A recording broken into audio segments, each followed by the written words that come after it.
Lepo pozdravljeni.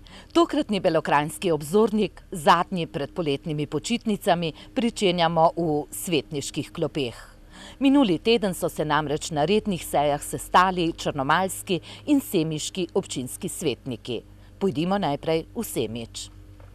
Tamkajšnji občinski svetniki so zasedali dolgo v noč, saj so za obravnavo 17 točk dnevnega reda porabili kar 5 ur. Največ časa so namenili obravnavi pobude za izgradnjo novega podjetja s povsem novo dejavnostjo v njihovi poslovni coni Vrtača. Kar 2 uri smo poslušali razne odgovore strokovnjakov oziroma investitorjev, ki naj bi gradili podjetje za predelavo gum s pomočjo pirolize v naši industrijski coni. Investitorji iz Ljubljane so svetnikom podrobno predstavili projekt in zagotovili, da gre za ekološko neoporečno proizvodnjo. Gre se za projekt Green Line Oil, gre se za predelavo nenevarnih odpadkov v uporabne surovine, bencin, dizel in črni karbon.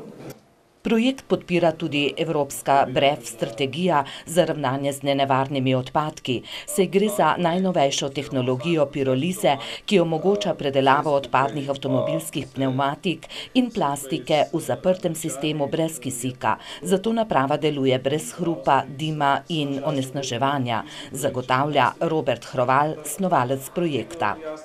Mi sodelujemo s kitajskim in ameriškim inštitutom pri raziskavah raznovrstnih stvari in slučajno pač smo imeli možnost, da smo sodelovali tudi na tem področju. Ta naprava dela uspešno že več kot 3 leta, v glavnem so jo pokupili v Dubaju in v Južni Koreji. Odlično dela, vsi so zadovoljni, jaz pa kot Slovenc bi rad pač to napravo postavil tukaj. Dobili smo tudi ekskluzivo, da jo postavljamo po celi Evropi. Gre se za 28 projektov, nikjer ne vidimo težave, absolutno bi pa radi doma začeli, zato ker nas bo cel evropski prostor opazval in tudi za Semič bi bila to velika dodana vrednost. Trenutno delamo za prvi projekt še v Avstriji, kjer ni nobenih težav, pa je zelo striktna zakonodaja, pri nas pa kup problemov pravzaprav neupravičenih.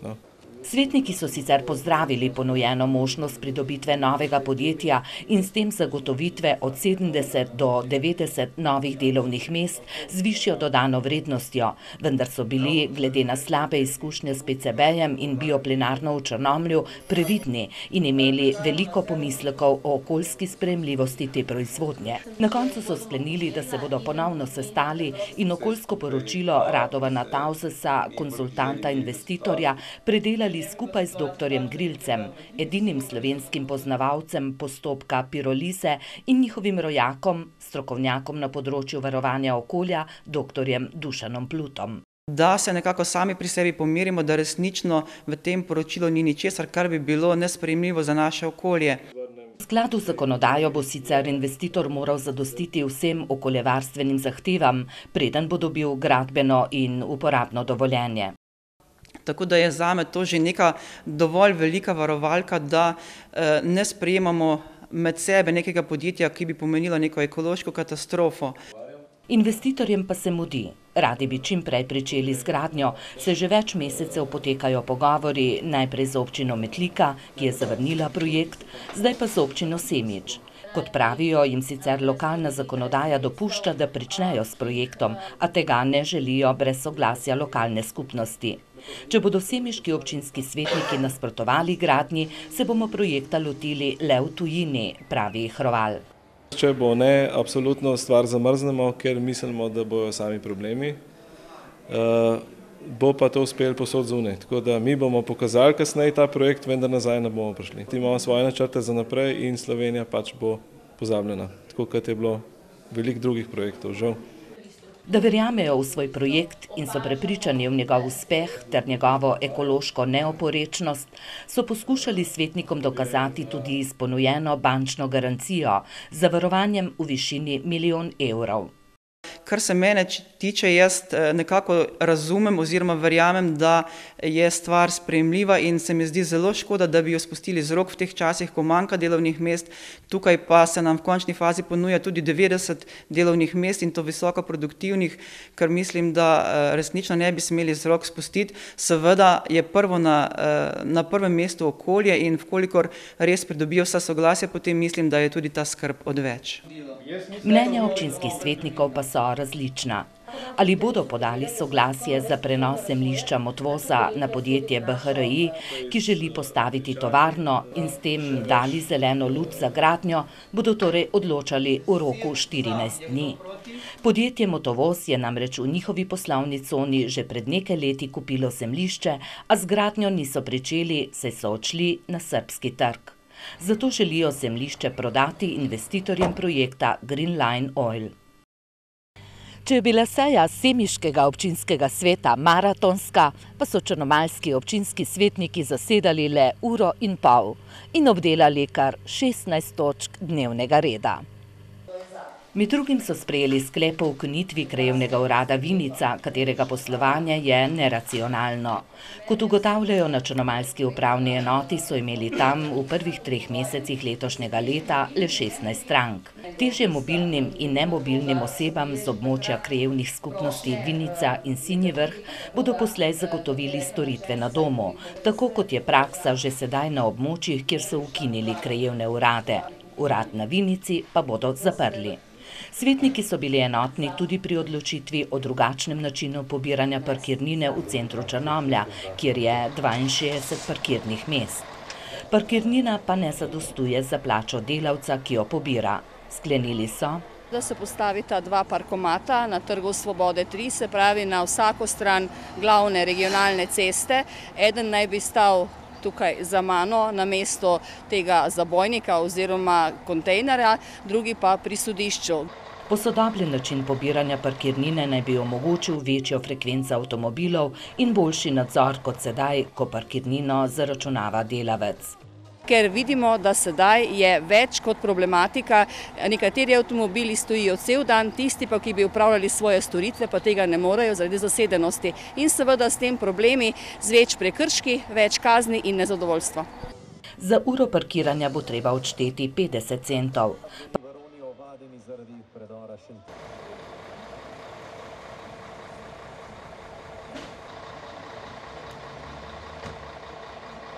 Tabel znaša okoli 13.600 evrov.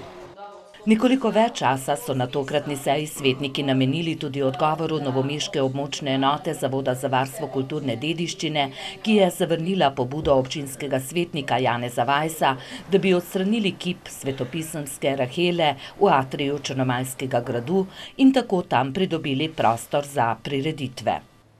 Videli ste Rahelo na svoje lastne oči, tudi gledalci so jo videli, kopa se v ptičjih izmečkih, tako že 40 let. In objasnitev, da je to dobro, da je to na mestu in da je to primerno, se mi ne zdi pač razumljiva in skregana z vso logiko, ne? Kip, ki ga je Črnomelj dobil leta 1898, ko je bil zgrajen vodovod, je bil prvotno postavljen na osrednjem mestnem trgu pred današnjo banko. Sedaj pa propada v atriju gradu in hkrati onemogoča izvedbo prireditev, pravi Vajs. 40 let je skrit v atriju, ki ga nihče ne more praktično gledati, tako kot si zasluži. Tako da resnično bi bilo edino prav, da se ta kip seveda umakne, se ga da v neko primerno ohranitev in restauracijo in pač da bo zopet zasijal v tem, kaj dejansko je. Nihče na občini in v zadnji vrsti sam jaz ne bi zagovarjal uničenja tega kipa, vendar naj se le ozre, da se v zdajšnji poziciji najbolj uničuje. Kot je razvidno iz dopisa novomeške območne enote Zavoda za varstvo kulturne dediščine, se sicer zavzemajo za to, da se vodnjak sanira in usposobi, a kot so zapisali, bi bila njegova prestavitev možna le na prvotno lokacijo, kar je seveda neizvedljivo. V Domu starejših občanov v Črnomlju so se pred leti odločili okrepiti sodelovanje s svojci njihovih stanovalcev in tako je nastal belokranjski piknik, ki so ga letos pripravili že 10. Piknik v parku za domom je tako postal tradicionalna oblika medgeneracijskega druženja, saj se ga udeležujejo številni svojci stanovalcev doma. Za slednje, ki so vedno veseli svojcev, je belokranjski piknik najlepši dogodek v letu. Sicer pa so nam prav vsi, s katerimi smo se pogovarjali, zatrdili, da se v domu zelo dobro počutijo. Zelo dobro in zelo sem zadovoljna. Vse so tako dobro, naše sestre, negovalke in sestre, to imamo enkratno, prijazne so, vse pomagajo, kar kjera želi, nikoli ne odreče nobena. Vse pohvale vredne sestre in vse ostalo. Tako da sem res hvaležna in zadovoljna. In kaj počnete v domu? Veste kaj, jaz sem zelo aktiven človek. Igram, karte špilam, remi, domine, pojemo pri organu, družimo se.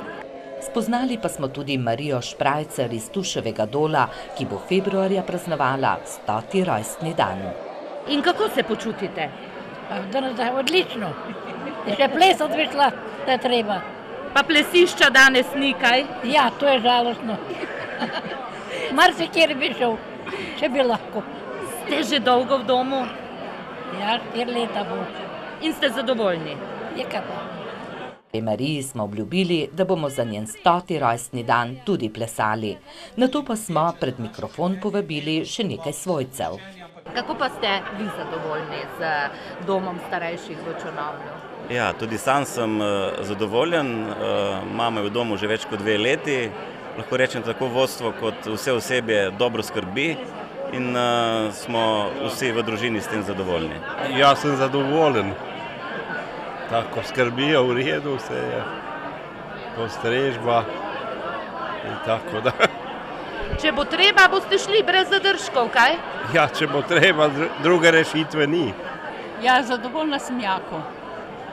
Mislim, in teta zadovoljna, super, no. Tako da, hvala Bogu, da obstoja dom, ne? Da imajo kam jeti, ne? In da bomo mi imeli kam, ne? Tudi. Ni lepšega kot v domu. Kaj ima vse?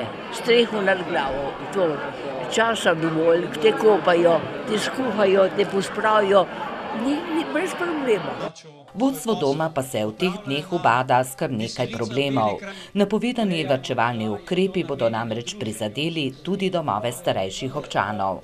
Najbolj je v tem trenutku problematično varčevanje na področju zdravstva in pa omejevanje sredstev za zdravstvene storitve. Mi upravljamo zdravstveno nego in tako kot veljajo omejitve za zdravstvene storitve v celoti, seveda veljajo tudi za področje zdravstvene nege. To se pa odraža predvsem na ta način, da zavarovalnica zmanjšuje sredstva, ki jih namenja za storitve v domovih za starejše in seveda smo potem deležni tudi vseh teh posledic. Te posledice zaenkrat še niso vidne. Vendar, če bo prišlo do zmanjšanja števila zaposlenih, do strukture zaposlenih, če pa ne bo denarja, se bo pa to zgodilo, potem seveda bodo tudi storitve bile temu primerno. Ali drugače povedano, bodo bile v manjšem obsegu ali bodo bolj skromne, oziroma bodo stanovalci izgubili nekatere pravice. Jaz se ne predstavljam, da z recimo 6-7% manj denarja, že 2,5%, itak vsako leto je sredstev manj, da bi potem lahko upravljali storitev tako kot recimo pred 5 ali pa 10 leti. Če bodo hoteli v domovih starejših občanov obdržati enako kakovost zdravstvenih storitev, kot jo imajo sedaj, bodo morali del bremena prenesti na stanovalce, pravi Krajnc. Te spremembe v zdravstvu bodo verjetno povzročile spremembe pri plačevanju in bo prišlo do sistema, da bodo ljudje več plačevali kot pa do sedaj za enake storitve oziroma enako kakovost zdravstvenih storitev, kot jih imajo zdaj. Sicer pa se ekonomska kriza že odraža v domovih starejših občanov, pravi Krajnc, tudi v Črnomlju. Prošenj za sprejem je manj. Čakalna doba je krajša, da bi bila postelja vsak dan na voljo, komorkoli to ni, vendar teh čakalnih dob, ki smo jih bili vajeni v preteklosti, več ni. Tudi več ljudi ostaja doma in tudi postelje so nekatere po nekaj dni, pa tudi kak teden prazne. Vendar, da bi nekaj kritičnega bilo, tega ni. po drugi plati je pa to koristno za tiste, ki nujno rabijo sprejem, pridajo praktično takoj na vrsto. Veseli pa so, ker so pred kratkim izvedeli, da so se na ministrstvu odločili, da izdajo soglasje, da povečamo obseg storitev v občini Črnomelj in pa Semič. Kar pomeni, da bo načrtovani projekt gradnje enote Črnomaljskega doma starejših občanov v Semiču dobil zeleno luč. Seveda je to tudi zelena luč za iskanje dodatnih sredstev, se pravi sredstev sofinanciranja, kajti to soglasje smo nujno potrebovali za prijavo na 6. javni poziv.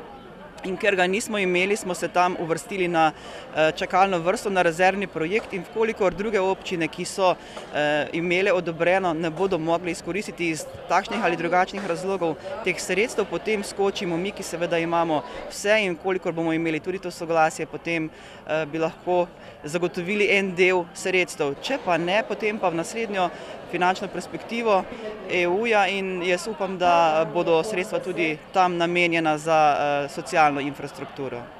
Črnomaljskemu domu starejših občanov pa je uspelo pridobiti evropska sredstva za 600 000 evrov vredno naložbo energetske sanacije objekta. Se pravi toplotna izolacija, obnova fasade, zamenjava vsega zunanjega stavbnega pohištva, vgradnja varčevalnih svetil zunaj in znotraj doma, potem reguliranje vseh teh sistemov, ki jih imamo, tudi sončni kolektorji, zajemanje toplote, ki se proizvaja v pralnici in pa v kuhinji, za ogrevanje vode. Večino del, s katerimi so že pričeli, bodo opravili do septembra letos, preostanek pa prihodnje leto. Po zaključenem projektu naj bi dom privarčeval najmanj 18% energije. Minulo soboto se je več kot 200 dogodkov po različnih krajih Slovenije povezalo v tradicionalno poletno muzejsko noč. V večernih in nočnih urah so se obiskovalci brezplačno sprehajali po muzejih in galerijah v 39 slovenskih krajih, tudi v Metliki. Skupnemu slovenskemu projektu so se namreč pridružili tudi v Belokranjskem muzeju. Letos smo si izbrali, da bomo imeli ob 8. javno vodstvo v galeriji Kambič po razstavi Jasmine Nadanovski, ki ga je vodil Matija Ciporič. Zdaj ob 9. imamo pa koncert Karmen Kort, tamburaškega orkestra iz osnovne šole Metlika.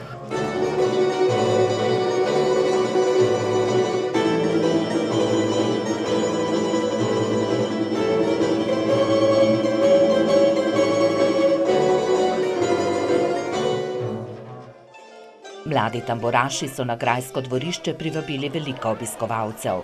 Mlajši so se predstavili z belokranjskimi ljudskimi pesmimi in plesi, starejša tamburaška skupina s pevci pa je občinstvo navdušila z glasbo iz filmov, ki so v zadnjih 70 letih polnili kinodvorane.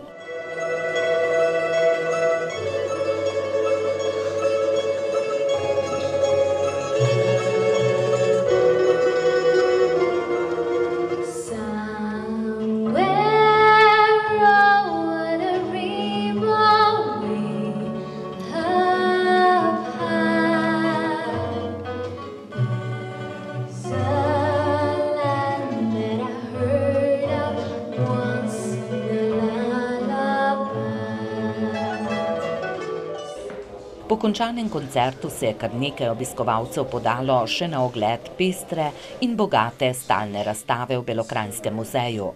To pa je tudi cilj poletne muzejske noči, saj Belokranjci razen šolskih skupin le redko zaidejo v njihov muzej. Delamo takšne stvari od poletne muzejske noči, od razstave, od vodstva po razstavah, da naredimo nekaj zanimivega, da privabljamo obiskovalce. Belokranjski muzej je tukaj v Metliki že od leta 1951. Naši predhodniki so s svojim entuziazmom, pridnostjo in delom zbrali ogromno gradiva, tako arheološkega, zgodovinskega, etnološkega, slikovnega, v končni fazi tudi filmskega in umetnostnega, tako da so nam zapustili prav lepo dediščino. Poskrbeli so tudi za to, da muzej danes domuje v Metliškem gradu. No, na njem smo ob prelomu stoletja prenovili streho in ostrešje, tako da bo na podstrešju možno urediti nove razstavne prostore. No, do takrat pa smo v tem prvem nadstropju Metliškega gradu preuredili tudi stalno razstavo, ki govori o življenju ljudi v Beli krajini od prazgodovine do sredine 20. stoletja. Veliko predmetov pa se še nahaja v depojih, pravi Gregorčič. Muzealci radi rečemo, da so depoji in predmeti v njih srce vsakega muzeja. V depojih hranimo več predmetov, kot jih je tukaj na sami razstavi razstavljenih. Z depoji pa imamo dejansko tudi probleme, ker je za depoje vedno premalo prostora. No, v zadnjem času smo najeli en večji prostor, ki pa je samo začasna rešitev. Nekaj depojev imajo tudi v Metliškem gradu, vendar niti v depojih, niti na razstavi ne najdemo predmetov, ki so jih arheologi na območju Bele krajine izkopali v zadnjih desetletjih.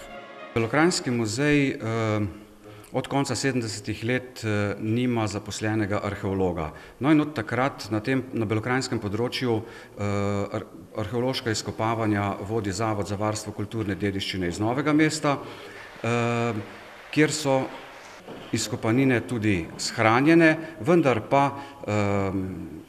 končna lokacija, kjer bojo te predmeti končali, pa je Belokranjski muzej. V celi Dolenjski in Beli krajini je samo en človek, ki je zaposlen, mislim, da na Dolenjskem muzeju. Žal te zadeve stojijo po depojih in upamo, da bo v kratkem lahko prišli nekako do njih. Bela krajina je zelo bogata z arheološko dediščino in kot pravijo župani, skoraj da ni infrastrukturne gradnje brez arheoloških izkopavanj oziroma arheološkega nadzora, kar zelo podraži naložbe. Zato je nesprejemljivo, da izkopanine ležijo neobdelane v škatlah. Sicer pa imajo v metliški občini trenutno veliko težav z umestitvijo vodohrama na arheološko pomembnem območju Kučarja. Od njega je dejansko odvisen tudi obstoj tistega dela belokranjskega vodovoda. Naredili smo vse, kar je bilo z njihove strani zahtevano, dali smo jim študije, potem smo pa dobili negativen odgovor, tako da upamo, da bo zadevo še enkrat pogledali. Zevnik pa tudi upa, da bodo našli skupno rešitev pri obnovi pokopališkega zidu pri Metliški cerkvi, ki jo je novomeški Zavod za varstvo kulturne dediščine zaustavil. Tokratni belokranjski obzornik, zadnji pred poletnimi počitnicami, bomo sklenili v športnem duhu. Takšen je bil namreč uvod v letošnje 49. jurjevanje v Črnomlju, ki se bo uradno pričelo jutri zvečer. Minuli vikend pa so v Črnomlju pripravili tradicionalni 8. kolesarski izlet po Beli krajini, poimenovan Goni kolo, in drugi belokranjski tek za pokal Zavarovalnice Triglav. V soboto se je na štartu v Jurjevanjski dragi zbralo 150 kolesarjev, ki so se kljub vročini podali na kolesarski izlet. Za kondicijo, za druženje. Super. Čeprav so mi kraji poznani, ampak vseeno je lepo. Moram reči, da bo prekrasen dan, mogoče celo prevroč, ampak tale ekipa, tale pozitivna energija bo naredila svoje. Peter Hrovat, ki se je letos drugič udeležil prireditve, pravi, da je Bela krajina idealna za kolesarjenje. Bela krajina je prelepa, ima ogromno goric, pa precej klancev, če hočeš, bom rekel, po domače se prešvicati. Torej ni čudnega, da je kolesarjenje vedno bolj priljubljeno med Belokranjci. Kolo je ratalo en priljubljen rekreativni inštrument, če temu tako rečem, kajti primeren je za vsakega. Vidimo, da danes na naši prireditvi imamo najmlajše od 6 let naprej, pa tudi krepko čez 60 let. Častitljivo starost pa so imela tudi nekatera kolesa, s katerimi so se kolesarji podali na izlet po Beli krajini. Gribelci so se jim namreč pridružili kar starimi, tako imenovanimi torpedo kolesi. Z veliko novejšimi kolesi in dresi so bili na štartu kolesarji 29. decembra lani ustanovljenega novega kolesarskega kluba, katerega zaščitni znak je metliška črnina. Mi smo eno redkih društev v Beli krajini, ki imamo člane iz vseh treh občin, Črnomlja, Semiča in Metlike. Pisana druščina dobro razpoloženih kolesarjev nam je pred odhodom na kolesarski izlet po Beli krajini zatrdila, da je vožnja s kolesom nekaj najlepšega. To bi mogel vsak, kjer ima rad naravo, kjer ima rad malo športnega, kjer ima športni duh v sebi, na kolo, odmisli vse svoje skrbi, vse svoje grde misli, samo lepo, ko si na kolesu, so samo lepe misli in cilj. Cilj nekaterih je bil prekolesariti 48 km dolgo pot, drugi pa so se odločili za daljšo, 80 km dolgo traso. Organizatorji so sicer pričakovali več kolesarjev na izletu, predvsem tistih z drugih koncev Slovenije. Pričakovali smo tam okrog 200-250 kolesarjev, jih je nekaj manj, ampak za nas organizatorje je to še zmeraj lepa številka, tako da smo z obiskom zadovoljni. Vemo, da je po Sloveniji veliko kolesarskih prireditev in tako da so vikendi kar polni. Po mnenju organizatorjev je bil to razlog tudi zato, da se je dan pozneje, v nedeljo dopoldne, drugega belokranjskega teka za pokal Zavarovalnice Triglav udeležilo le malo rekreativnih tekačev. Na 6 oziroma 15-kilometrski tekmovalni tek se je namreč podalo le 20 tekačev, med njimi skoraj polovica žensk. Morda botruje nekaj ta vročina, morda pa tudi preveliko število prireditev, ki se v tem obdobju organizirajo po Sloveniji. Mislim, da ne smemo izgubiti volje za organizacijo, moramo iti naprej, videli smo dovolj mladine, moramo vztrajati pri tem teku. Da je treba vztrajati, meni tudi maratonec Roman Kejžar, ki je pretekal 400-metrsko progo v družbi številnih črnomaljskih otrok. Jaz upam, da tu je kar nekaj otrok, da se bo to čez leto prejelo, da bo to čez 5 let mogoče ena zelo množična prireditev. Porok temu pa so otroci, ki so se kljub vročini udeležili drugega belokranjskega teka. In z najmlajšimi tekači smo pritekli do konca tokratnega belokranjskega obzornika. Ostane mi le še, da vam zaželim kar se da lepe počitnice. Kjerkoli že jih boste preživeli in karkoli boste počeli, imejte se lepo. Pa srečno!